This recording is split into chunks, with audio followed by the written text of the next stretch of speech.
So I think there's only been, I'm 37. I'll be 38 in November.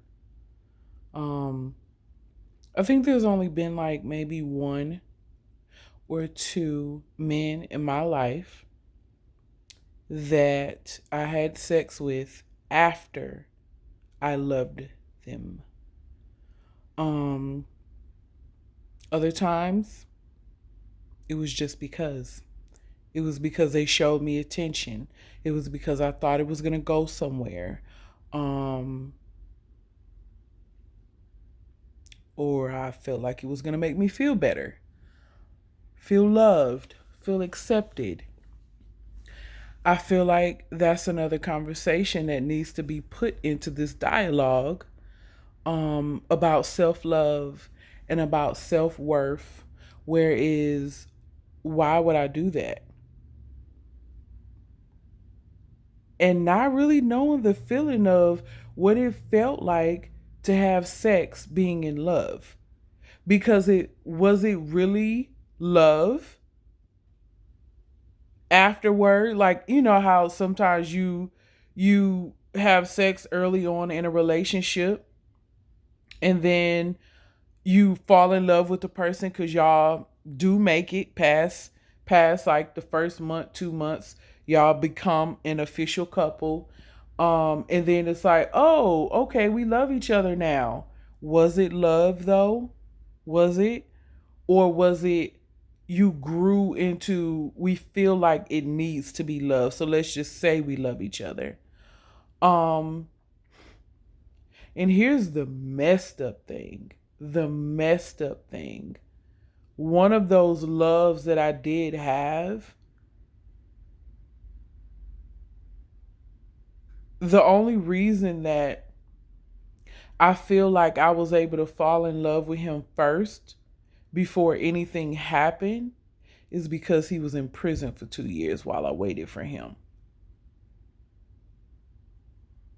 But during those 2 years that I waited for him, I did look at sex, and I looked at how a man should treat a woman in a different way.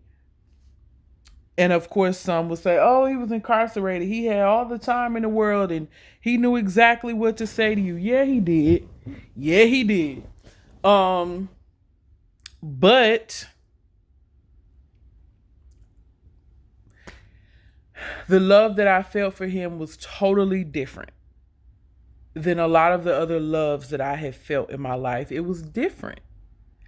And even though our waiting was forced because of his incarceration, the love felt different. It felt different because I was able to grow something with him without touch, without physical touch, because it was so many times that I felt like the touch was my validation. Um them wanting to have sex with me was my validation. That's what made me feel beautiful. Like it was something about me that made me desirable. Not looking at the fact, no, sweetie, he don't want you. He want what you got. Hold on, let me. He does not want you. He wants what you have. Be proper. But that's all it was. That's all it was. If I went back to times that I gave myself to people, if I really, really broke down those times and I thought about these experiences, them no goods didn't want nothing from me but sex. Man, I could do story time for days, for weeks about different situations where I could tell.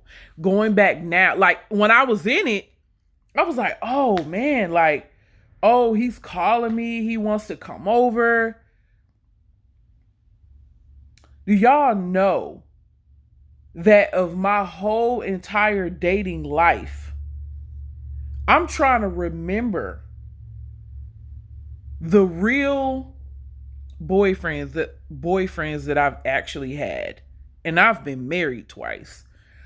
The real boyfriends that I've actually had where they had their stuff together, where it was, you can come visit me at my place, I can come visit you at your place. It was, see, that's a whole nother video. Settling for pieces of a man. I did that too many times, and I kept feeling like I'm going to love him to his best. I'm going to love him till he gets it right. But that's a whole nother video. We're going to save that one. But just back to the whole, like, sex before love topic. If I go back and look at the situations that I've been in, they were using me. They just wanted sex. They were not trying to get married. They were not trying to wife me up. They weren't trying to help or have me to meet their moms. It was strictly, hey, you a cute girl. You got something that I want, and let's experience it. And oh, man, this is exactly why now, like, being in this whole idea of 1 minute I want to date, the next minute I'm like, I'm good. But guys don't want to get to know me. Guys, and this not just with men, because I've heard on the other side how women are just, oh, I just want to have sex. I'm not trying to, jump into anything right now. I just want to have sex. So it's not just men, but I'm talking about my experiences. So, but like I said in my other video, one of my other videos from last week, guys don't care that I have herpes. They don't care. They're like, I know about it. I know somebody that had it before. I've dated girls with it before. They're okay, which is a beautiful thing. If that's, the type of life people are living, okay, that's great that people are not shaming you for your condition.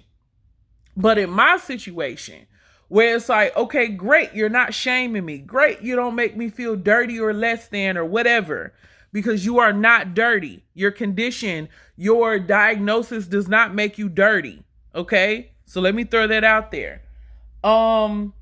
That's a stigma word. That's a word that society has put out there to say you're less than because of this. Herpes is a skin condition.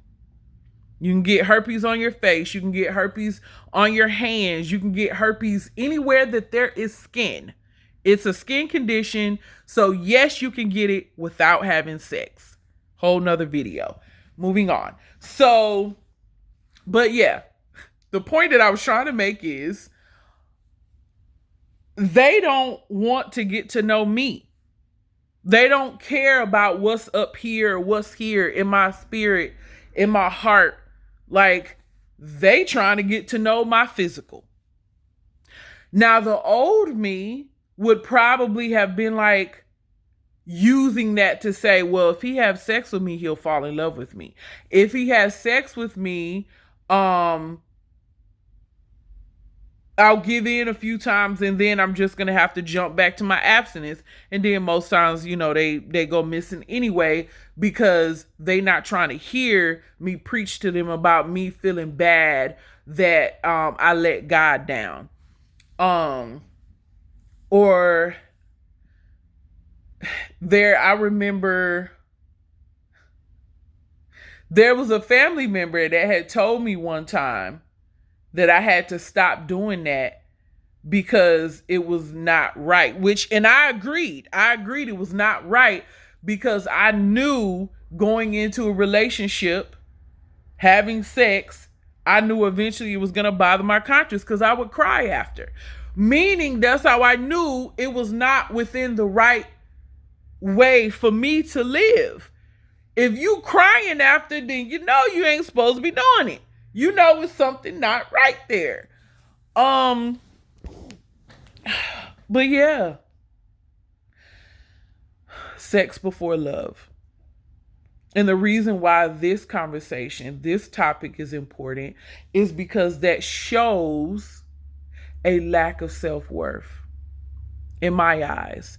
That shows a lack of self-worth because I feel like even if you remove religion, whatever from the whole topic or the whole conversation, if you are so willing and open to have sex with someone who doesn't know your middle name, who doesn't know what city you were born in, who doesn't know like your ins and outs of your complete being, if you will have sex with that person before jumping into that part of the relationship,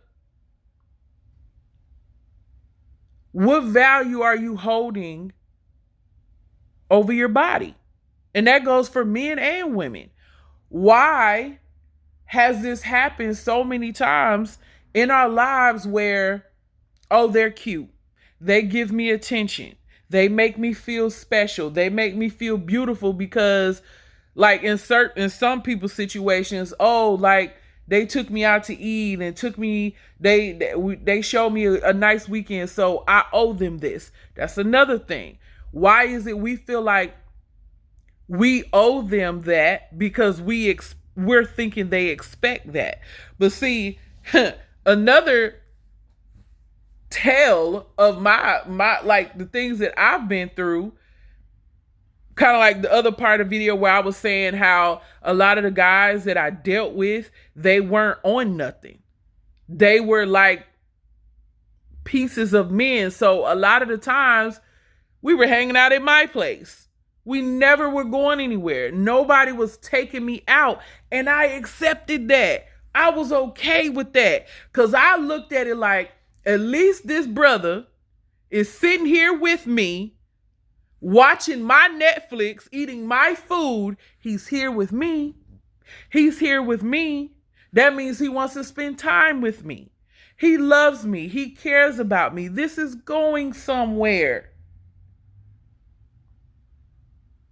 And when I think about my gifter,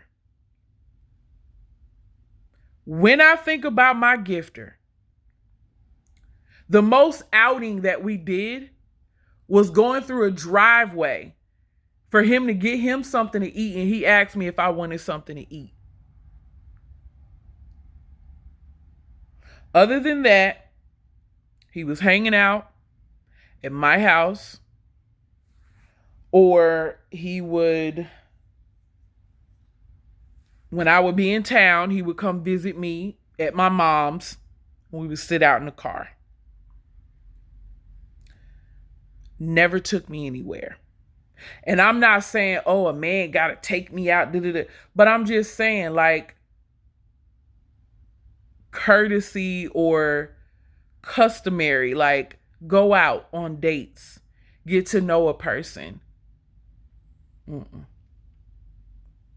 Never took me out. Never took me out. Never asked me if I wanted to go anywhere. And a lot of my situationships after my last marriage, it was always, let's just hang out. I'll come by your place. Let's hang out. I cannot remember the last date that I've been on in my life. Like, actually, no, let me not lie. There was one guy.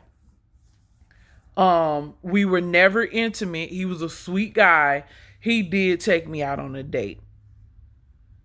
And that was like, what year would that have been? It's been over 5 years. It's been, and this is not a sad story. I'm not sad. Like, okay, I can take myself out, and I know that when the time is right, I will be taken out.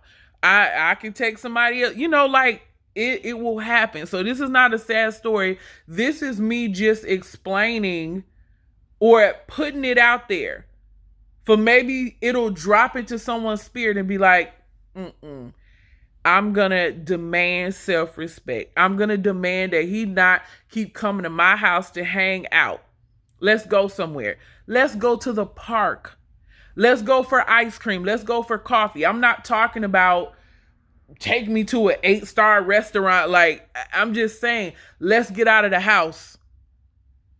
But yeah, think of the amount of times, men and women, think of the amount of times that you have given your body to somebody, or the amounts of times that you continuously give your body to the same person who's not respecting you, who's not elevating you, who's not pouring into you, who's not trying to take you out of the house, out of the house. How does that make you feel? Do you feel empty after they leave? Are they inviting you over to their place? Like, do they have a place? Like, and that's not me shading people for not having nothing, but I think a lot of times people will take what you give them. People will take the opportunity that you allow them to have. If you know he ain't got nothing, and you know he ain't working with nothing in his life, he's not trying to better his life, but because you enjoy happy time with him, and because he's giving you an evening of time before he got to hit the road and go wherever else he about to go, how does that make you feel? Does it make you feel better? Does it make you feel like a queen with a crown? Does it really? Because I'm telling you, when I look back at this dumb stuff that I used to do, what was wrong with me? That's all I can really ask. Like, Trisha, what was wrong with you? Why were you doing that, girl? Like, but yeah, I saw a video today, and I might post it later, but there was a video of a lady, and thank God for a friend of mine, a new friend of mine, sending that to me. That it was a video of a lady, and she was basically talking about how things you did not, she had like examples of cups, and one of the cups was a cup of affection. When you do not get affection as a child in the right places, that cup is like not all the way full. So you would expect when you leave home, that cup of affection would be full by the time you go off to college, whatever. But if it's only that much full and you go out, you're going to try to get that affection, that cup full, or filled up by things that are not right. And all of the, like, you're going to look to be filled in all of the wrong places. And that technically is what happened to me. And that's no shade to any parenting that I have received. Because another thing, I have accepted the fact a parent can only do what they have, can only give what they have and do what they have learned. So it's like, that's no shade. I'm speaking my truth. I just want to help by stripping my layers to help somebody. But yeah, that's our message for today. Sex before love. How many times are we having sex before love? And how did that help you or hurt you? But yeah, there's beauty in the wait. But y'all be blessed and have a great weekend.